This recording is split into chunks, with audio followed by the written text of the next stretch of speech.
নমস্কার, পাকবিচিত্রা সকলকে স্বাগত জানাই। আমি আজ আপনাদের অক্ষয় তৃতীয়া উপলক্ষে মাটন কষা রেসিপি করে দেখাবো। আমি যেভাবে করলাম আপনারা সেভাবে করে খাবেন, দেখবেন খুব ভালো লাগবে। আমার রেসিপিটি কেমন লাগলো আমার কমেন্ট বক্সে অবশ্যই কমেন্ট করে জানাবেন। আর এই ধরনের নতুন নতুন রেসিপি পেতে হলে আমার চ্যানেলটি সাবস্ক্রাইব করতে ভুলবেন না। আর নোটিফিকেশন পেতে হলে বেল আইকনটি অবশ্যই প্রেস করে দেবেন পাশে থাকার জন্য। আজ আমি আপনাদের আরেকটি নতুন রেসিপি মাটন কষা করে দেখাবো। মাটন কষাটা আমি দুটি স্টেপে আপনাদের দেখাবো। প্রথম স্টেপ, মাটনটা ম্যারিনেট করে সারা রাত আমি নর্মাল ফ্রিজে রেখে দেবো। তার জন্য আমি কী কী লাগছে একবার দেখিয়ে দিচ্ছি। এখানে আমি 1.5 কিলো মাটন নিয়েছি। মাটনটা আমি ভালো করে ধুয়ে পরিষ্কার করে জল ঝরিয়ে নিয়েছি। এখানে 5 টেবিল চামচ সর্ষের তেল দিয়ে নিয়েছি। 2 মিডিয়াম সাইজের পেঁয়াজ আমি পেস্ট করে নিয়েছি। 2 টেবিল চামচ রসুন পেস্ট নিয়েছি। আদা পেস্ট নিয়েছি 1 টেবিল চামচ। দই নিয়েছি 1/2 কাপ। হলুদ গুঁড়ো নিয়েছি 4 চামচের 1 চামচ। লঙ্কার গুঁড়ো নিয়েছি 4 চামচের 1/2 চামচ। নুন নিয়েছি 1 টেবিল চামচ। কাঁচা লঙ্কা পেস্ট নিয়েছি 1 টেবিল চামচ। টক দই দিয়ে দিচ্ছি। টক দইটা আমি একটু ফেটিয়ে নিয়েছি।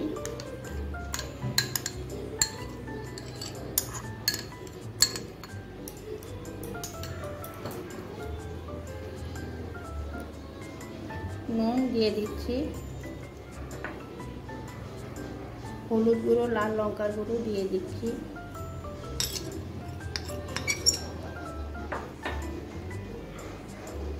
আদা পেস্ট, পেঁয়াজ পেস্ট, কাঁচা লঙ্কা পেস্ট, রসুন পেস্ট,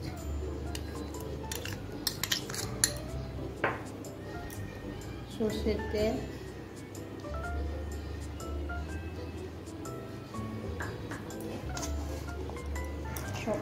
সব কিছু ভালো করে মিশিয়ে আমি মেখে নিচ্ছি।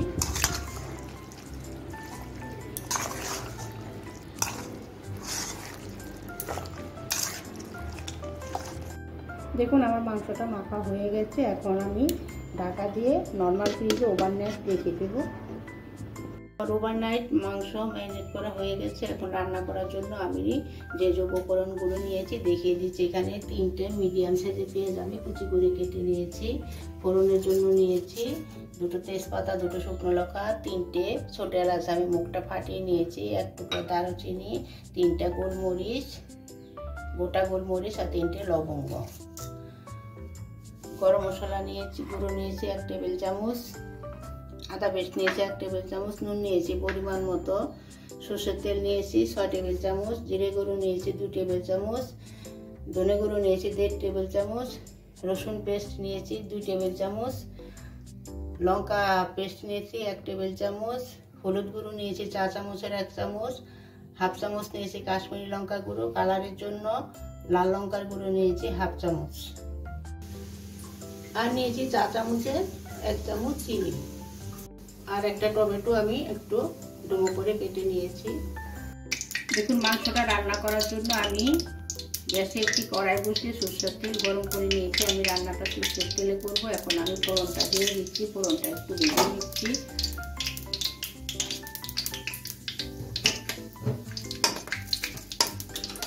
দেখুন আমার ফোড়নটা ভাজা হয়ে গেছে। এখন আমি কেটে রাখা পেঁয়াজটা দিয়ে দিচ্ছি।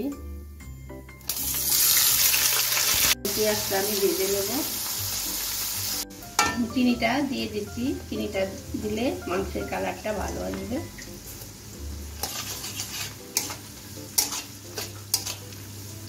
দেখুন আমার পেঁয়াজ ভাজা হয়ে গেছে। আমি একটু হালকা লাল করে ভেজে নিয়েছি। এখন আমি আদা রসুনটা অ্যাড করে দেবো। এখানে আমি রসুনটা একটু বেশি দিচ্ছি। খাসির মাংসের রসুন একটু বেশি দিলে খেতে ভালো লাগে। মাংসের যে একটা গন্ধ সেটাও কেটে যায়। আদা রসুন দিয়ে আমি 2 মিনিটের মতো কষিয়ে নিচ্ছি। গ্যাসটা আমি মিডিয়ামে রেখেছি। দেখুন আমার 2 মিনিট কষানো হয়ে গেছে। এখন আমি লঙ্কা পেস্ট দিয়ে দিচ্ছি। আমি কাঁচা লঙ্কা দিয়ে রান্না করছি, আপনারা চাইলে পুরোটা লাল লঙ্কা দিয়েও করতে পারেন। ধনে গুঁড়ো দিয়ে দিচ্ছি, জিরে গুঁড়ো দিয়ে দিচ্ছি, কাশ্মীর লঙ্কা গুঁড়ো, লাল লঙ্কা গুঁড়ো, হলুদ গুঁড়ো দিয়ে দিচ্ছি। আপনারা শুধু লাল লঙ্কা দিয়ে রান্নাটা করলে লাল লঙ্কার পরিমাণটা একটু বাড়িয়ে দিবেন, ঝালটা আপনাদের পছন্দ অনুযায়ী কম বেশি করে নিতে পারেন। কেটে রাখা টমেটোটা দিয়ে দিচ্ছি,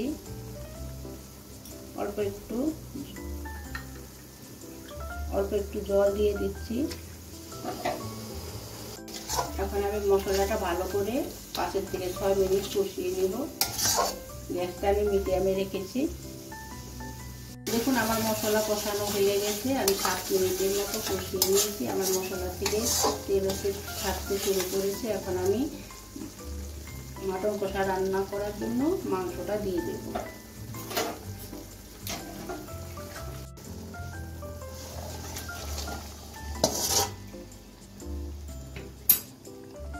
মশলার সাথে মাংসটা ভালো করে আমি একটু মিশিয়ে ভালো করে কষিয়ে নিচ্ছি।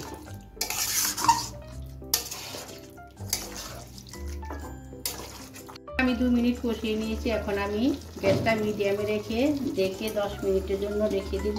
মাঝখানে নাড়িয়ে দেব। দেখুন আমি 10 মিনিট মাংসটা কষিয়ে নিয়েছি, অনেকটাই জল ছেড়েছে। এখন আমি ঢাকা দিয়ে রাখবো। ঢাকা দিয়ে মাংসটা আমি রান্না করে নেব। 4 চামচের 1 চামচ নুন দিয়ে দিচ্ছি। আমি ম্যারিনেট করার সময় 1 টেবিল চামচ নুন অ্যাড করেছি। এখন আমি 4 চামচের 1 চামচ নুন দিয়ে দিলাম। আপনারা নুনটা আপনাদের স্বাদ অনুযায়ী দেবেন। দেখুন মাংস আমার অনেকটাই নরম হয়ে গেছে। আমি ঢাকা দিয়ে আর কিছুক্ষণ রান্না করে নেব। দেখুন আমার মাটন কষাটা রান্না হয়ে গেছে। এখন আমি গরম মশলাগুলো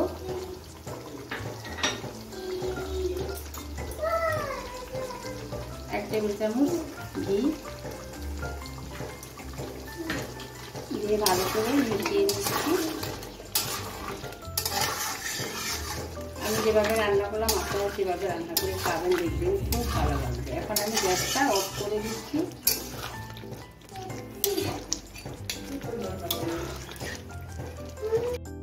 তৈরি হয়ে গেছে। আমি যেভাবে রান্না করলাম আপনারা সেভাবে রান্না করে প্লেন ভাত, ফ্রাইড রাইস, পোলাওর সাথে খেতে পারেন, দেখবেন খুব ভালো লাগবে।